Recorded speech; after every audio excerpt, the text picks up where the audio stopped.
la Maison Providence est portée par une association qui s'appelle l'Union Diaconale du Var, qui est en fait une union d'associations qui regroupe 28 associations qui ont été créées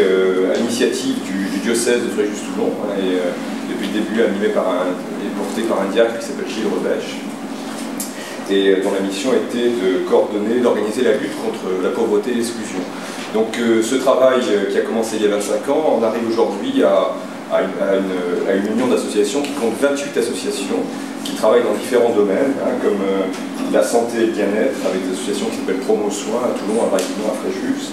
des associations qui travaillent pour l'hébergement, notamment des gens qui sont sans abri. Je pense à une association comme le SAMU Social, qui est de l'Aire toulonnaise, qui est une association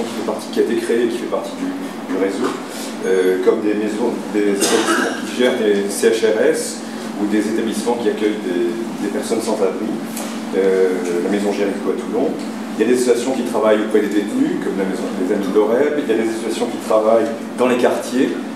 En tout, donc, 28 associations. Si vous voulez plus d'explications, on pourra vous les donner plus tard. Ces associations ont la particularité d'être ouvertes à tous, d'essayer de respecter dans leur principe d'action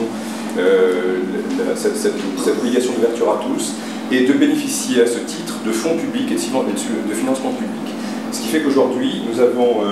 sur ces 28 associations 180 salariés et 750 bénévoles.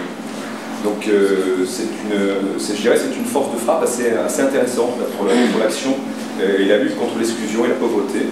surtout cette année qui, vous savez, a été proclamée par l'Union européenne, l'année de lutte contre la pauvreté et l'exclusion sociale. Il y avait une vieille maison à Toulon qui était un ancien garde-meuble qui avait été utilisé justement pour installer le SAMU social et pour installer un restaurant qui s'appelle les Amis de Jéricho, qui accueille des gens de la rue avec 80 à 100 personnes accueillies chaque jour quand même. Cette maison étant devenue vétuste, et la ville de Toulon, il y a un projet de réaménagement urbain à cause de l'installation d'un tramway. Nous avons décidé, avec le diocèse, qui est propriétaire de la maison, de réaliser un projet de logement social.